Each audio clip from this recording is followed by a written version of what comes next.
Hey, I gotta play some sound from Michael Moore, who was on the Ed Show, and it just shows you that anybody can throw out any kind of statistics they want, and this guy Michael Moore is so anxious to prove that everybody is a racist, except maybe him, that he's willing to lie about it. In fact, maybe he's a racist.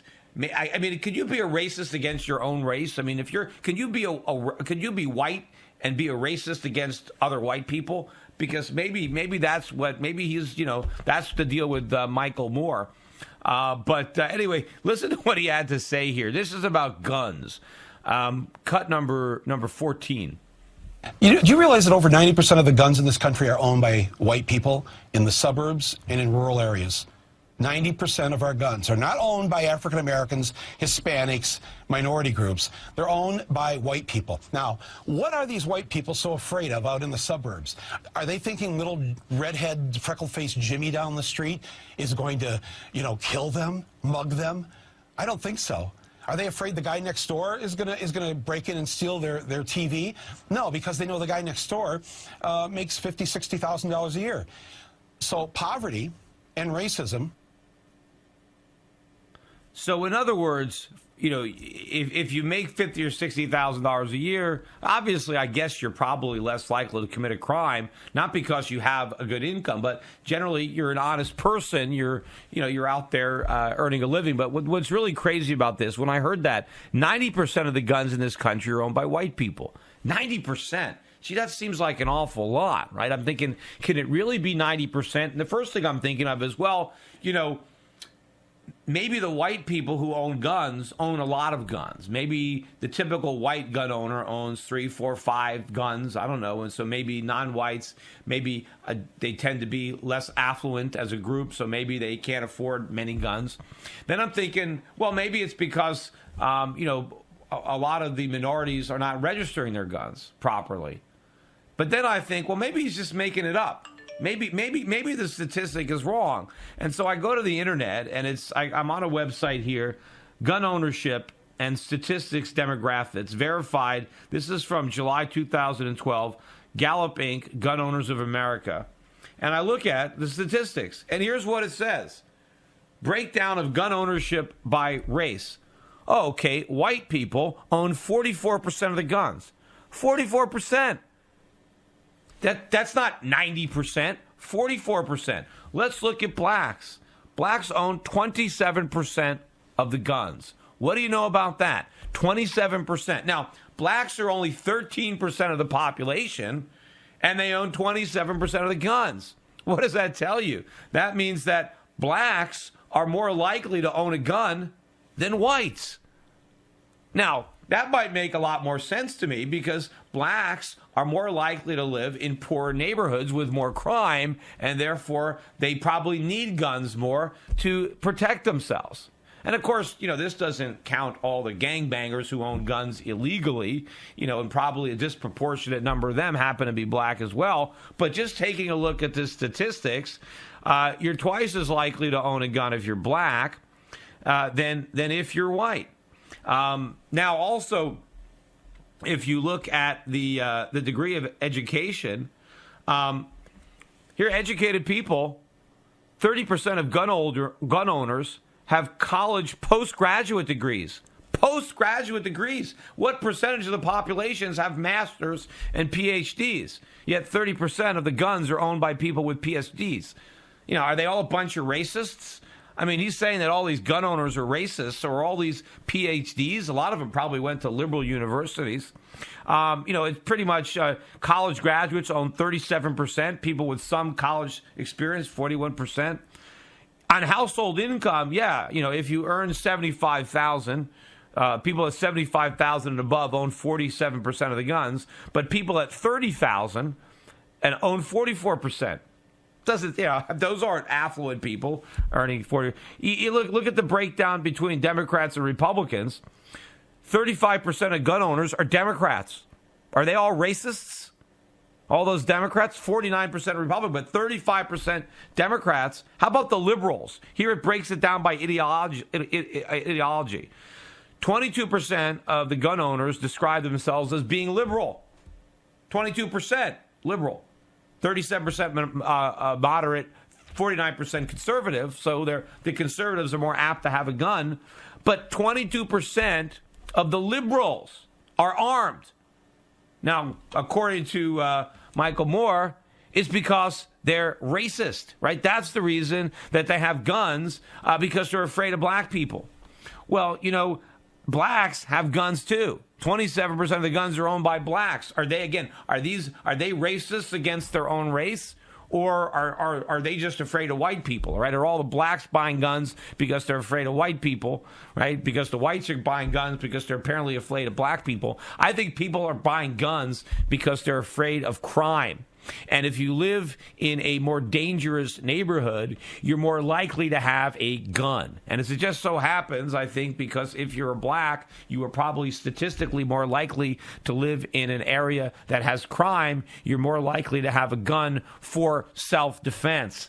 And I don't think that people who are buying guns, I own guns now myself, and when I purchased my guns, the thought never entered my mind what race a potential intruder might be. It wasn't like I was saying, gee, you know, I'm worried that a bunch of black people are going to attack me one day, and I better arm myself because, you know, there's some black people that might want to come rob me or attack my house. You know, that you don't even think about that. You just think about, gee, what if I got attacked? What if I got robbed? What if somebody wanted to break in and take me hostage? Or, you know, and you want to protect your family. You never even think about the race or the ethnicity of the would-be intruder. I mean, maybe you think that they're probably going to be male. I mean, the only thing you might think about is, what if some guy breaks in? You're probably not thinking about, what if some woman breaks in and attacks me?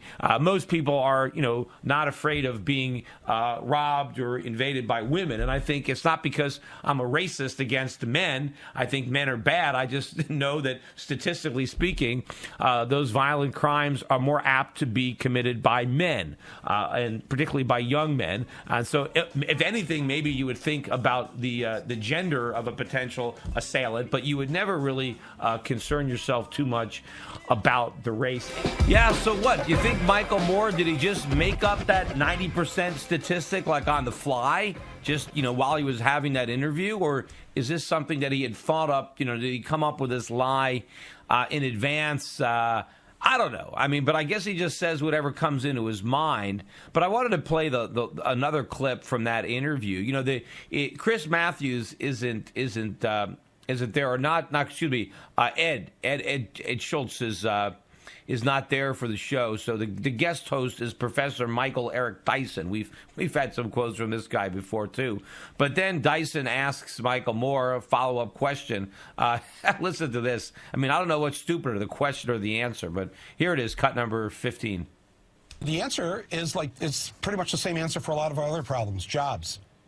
Jobs. You know, in countries like Canada or France or Great Britain, they have a social safety net. It's not that they don't have unemployment, they do. But they know it's in their best interest not to let people fall between the cracks, because then that makes everybody less safe. So really, actually, for selfish reasons, they have a social safety net that catches people, that looks to train them, provide jobs. The government provides jobs. They do any of a number of things. And that's why, if you've ever traveled to Canada, if you walk down the street at midnight in Toronto, let me tell you, you don't feel the same way you do walking down the street in downtown Detroit. So I don't know how Michael Moore has this fantasy of Canada, France, or Britain, how there are these bastions of safety because the government is providing everybody with jobs. They're not doing that, and there's plenty of crime in those countries. But according to Michael Moore, these social welfare states, they don't actually care about people either. They're just being selfish. See, the reason they have all these welfare and make-work programs is because they don't want the unemployed and poor to steal from them or rob from them. And so purely out of selfishness, in a desire to keep people from committing crimes, because after all, the only thing that stands between an honest man and a criminal are circumstances. According to Michael Moore, if you lose your job, you're just going to commit crimes. You're just going to steal unless the government bribes you into obeying the law. That we're basically all a bunch of criminals. There's no right from wrong. There's no real moral code here. If you're unemployed, you're going to steal from somebody who has a job. I mean, that's according to Michael Moore. And so society, in its own self-interest, in order to protect ourselves from the lawlessness of our fellow man, we come up with these great ideas to give out welfare and unemployment benefits, and this somehow lessens crime. If Michael Moore only understood that we have more crime because of the welfare state. It's once we create this sense of entitlement and we basically destroy the morality of generations of individuals and get people to think that they're entitled to something for nothing. See, once the government hands you something that you didn't work for, and now you feel entitled to it, now I think that blurs the line. If the government can tax somebody and give me the money, why can't I just cut out the middleman and steal directly? I mean, this whole idea of government redistributing wealth legitimizes theft. And I think it makes the recipient of this stolen money feel better about helping himself to a little bit more. After all, he feels entitled. And, of course, other things that the government does, with all these programs that make it harder for people to get jobs. I mean, maybe if you're frustrated, you can't find a job because of the minimum wage law, because of occupational licensing, you're trying as hard as you can, maybe you'll resort to crime because the government has basically roadblocked all of your avenues out of poverty. Now, in fact, one of the reasons that a lot of people go towards crime in the U.S. is because of drugs. One of the easiest ways out of poverty, if you're in a ghetto, is to be a drug dealer. And why is that? Because the government rules and regulations don't apply to drugs. There's no minimum wage law, in the drug trade. There's no licensing requirements. There's no OSHA inspectors. It's a pure free market, in drugs. You don't have to worry about your workers going on strike. It's just, it's all underground because the government has made it illegal. And because they have made it illegal, the profits are enormous. So it's a huge magnet for the entrepreneurs in the ghetto. This is what they do. And young people who are seeking out jobs, who's willing to hire them? The drug dealers, the gangs, because they don't have all the government red tape to deal with, because the whole thing is illegal and nothing is getting reported to anybody. So that's the only jobs that can flourish. They're like kind of tax havens, right? And there's no income taxes. You make profits dealing heroin or marijuana. There's no income tax on it. It's all tax-free. These are the thriving businesses within the inner cities. They're the criminal enterprises because the government's not involved. Sure, you got to protect yourself. There's no law. There's no contracts. So you can't sue anybody. You have to take the law into your own hands to protect your market share, to enforce agreements among thieves, right? But unfortunately, all of this is a byproduct of government. If we didn't have the war on drugs, if drugs were not criminalized, if they were legal, you wouldn't have all these opportunities. But if we didn't have all this government, then minority entrepreneurs would have a better outlet for their creativity, for their hard work. They wouldn't be funneled through government. So it's government that is creating. Government is the source of all this crime. Government is the source of all this poverty, and more government is not the answer. All more government is going to do is perpetuate the problem. And then, of course, the government creates all this crime, and now we have to lock all these people up.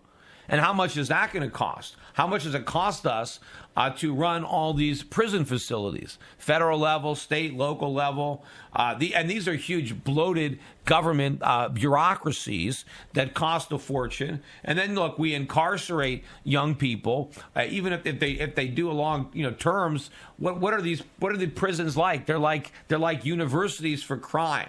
right? You take young kids and you put them in jail with old criminals who have been a criminal for a long time, and now they can basically learn the ropes. They can perfect and hone their skills, and by the time they get out of prison, they're graduating with an advanced degree in crime. They know about all sorts of new ways that they can commit crimes. I mean, we should have a whole different type of penal justice system for our young offenders rather than educating them to be more proficient criminals, which unfortunately is what happens. They don't get rehabilitated. They don't necessarily get punished. They come out of jail and they're heroes, and their friends, think more of them because they just did time, and now they have a little bit more respect. 855-4CHEF is the number to call. We've got a guest, Tom Del Baccaro. We're going to be talking about the Republican Party from the former chairman of the California Republican Party after this break. Stick around.